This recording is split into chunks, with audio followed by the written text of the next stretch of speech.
السلام علیکم ورحمت الله. ګران لیدونکو زه حضرت رحمان ستاسو د ریاضي مضمون ښوونکی. زموږ د نن ورځې درس د اویلر مطابقت دی. دغه مطابقت شپږم ګروپ د مطابقتونو دی. عمومي شکل دا نه لري خاصه او یوازې یو فارمول دی، بس هماغه څنګه کو حفظ کو او کوم ثبوت او کوم فارمول څنګه دا نه لري. دغه مطابقت په دې ډول شکل لري: ا مکعب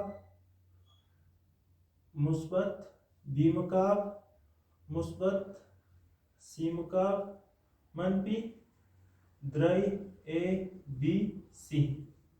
دا مساوي ده له ا جمع بی جمع سی ضرب دی په دوه قوسونو باندې څنګه ده ویشل شوی ده. ا مربع مثبت بی مربع مثبت سی مربع منفی اے بی منفی اے سی منفی بی سی قوس باندې پوره ډیر اسانه ده. لومړی ټول څنګه دي؟ مثبت قوس باندې ضرب دی اے مربع بی مربع سی مربع منفی اے بی منفی سی بی منفی بی سی. همدغه کې که چیرته موږ د اے بی سی د درې دانې حقیقي عددونه او موږ ته دا څنګه وکړو حقیقي عددونه ورکړو، نو په هر حقیقي عدد به د مساوات دواړه خواوې څنګه صدق کوي، یعنې مساوي به راځي. راځو اوس یو عددي مثال پکې حل کوو. دوه مکعب د ا په ځای مې دوه ونیول مثبت یو مکعب منفي هر عدد نیولی شي مثبت منفي هر عدد کېدلی شي. زه مثبت درته نیسم درې مکعب منفي درې ضرب د ا په ځای مو څه وضع کړي وو؟ دوه ضرب د بي په ځای یو ضرب د سی په ځای درې. دا به عین مساوي کېږي له دې شکل سره. د ا په ځای څه ول؟ دوه جمع بي په ځای یو جمع سی په ځای درې قوس بند دوه مربع مثبت یو مربع مثبت درې مربع منفي.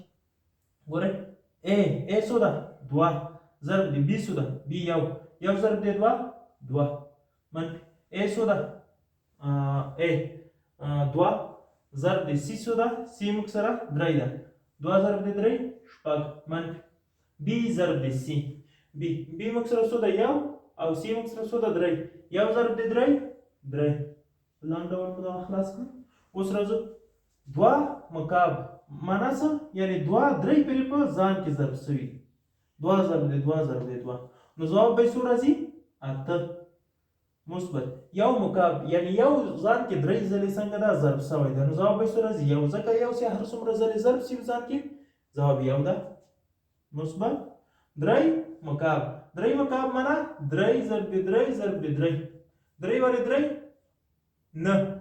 نه ضرب د درې اوویشت ځواب یې څو شو؟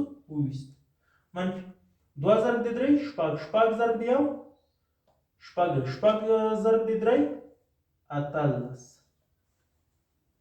راځو مخته دا اوس څنګه کوو؟ جمع کوو. دوه او یو درې درې او درې شپږ قوس په حالت کې لیکو ضرب په حالت کې ده. دوه مربع دوه مربع څلور مثبت یو مربع یو مثبت درې مربع نه منفي. دغه ټول څنګه دي؟ منفي عددونه دي. دا به څنګه کومه کسره جمع به کوو او علامه به یوه منفي ورته کېږدو ځکه هم علامه دي. هم علامه کوي جمع عددونه یې که تا هم علامه چې کله یي عددونه، نو موږ عددونه جمع کوو علامه د یو عدد ورته وږدو. علامه مو منفي کې خو د دواړه جمع کوو. دوه جمع شپږ اته اته جمع درې یولس منفي یولس ولس. اوس راځو اته یو نه اوویشت شپږ دېرش شپږ دېرش نه چې منفي اتلس کم کړو نو څو به شي؟ اتلس مساوي کېږي. ښه شپږ د ضرب په حالت کې خپل لیکو قوس دی یولس لول به دا جمع کړو عددونه څلور او یو پنځه پنځه نه څوارلس نه یولس لرې کړو څوک پاتې کېږي؟ درې. نو اتلس مساوي کېږي شپږ ضرب درې اتلس مساوي له اتلس سره. یعنې دا د اویلر مطابقت ده. که چېرته د ا بي سی دو حقیقي عددونه پر ځای موږ څنګه کوو؟ عددونه وضع کوو حقیقي که نه. نو ځواب باید د دواړو طرفو څنګه سره مساوي وي او په معادلاتو سره هم د مطابقتونو په همدې ځای کې فرق ده چې د په هر حقیقي عدد مساوات دواړه خواوې څنګه ده صدق نه کوي. مثال به زه درته یو دانه دلته حل کوم. 2x مثبت 1 مساوي 0. اوس دا معادله ده ځکه په هر حقیقي عدد دغه معادله مساوي کېږي له 0 سره نه، یعنې که x ته هر حقیقي عدد ورکو نو معادله له څو سره نه مساوي کېږي؟ له 0 سره نه مساوي کېږي. هو یوازې یو قیمت باندې کېدای شي، هغه څو ده؟ 1/2 مثبت 1، هغه منفي 1/2 ده، مثبت هم نه ده که نه، ضرب په حالات کې ده.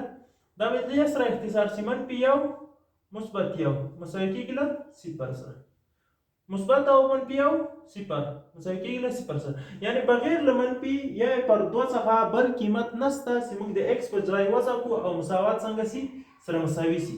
خو په مطابقت کې دا خاصیت ده چې د هر حقیقي عدد د متحول په ځای مجهول په ځای وضع شي مساوات څنګه کوي؟ صدق کوي. نو نور مطابقتونه هم شته، مشهورې اړیکې دي، انشاءالله هغه به نور بیا بل درس کې وایو. دا د موږ سره د مطابقتو شپږم مشهور ګروپ و د اویلر مطابقت. زموږ د نن ورځې درس تر همدې ځای پورې نور مو پاک سپېڅلي رب باندې سپارم.